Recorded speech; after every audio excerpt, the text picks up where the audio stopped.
Yaani siku hizi nyinyi mmeanza kujitengenezea police station zenu. Nyinyi watu mko fani, mshaanza kujiundia police station zenu.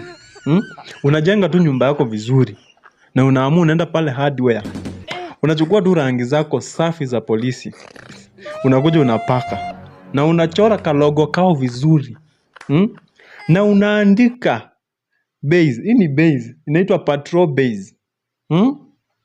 Wakenya bana, Wakenya tupumzikeni kidogo basi, na waomba. Let's have some rest. Yes, because this thing is too much bwana. Hey, sasa next. Anyway, mimi nakubali it is called creating job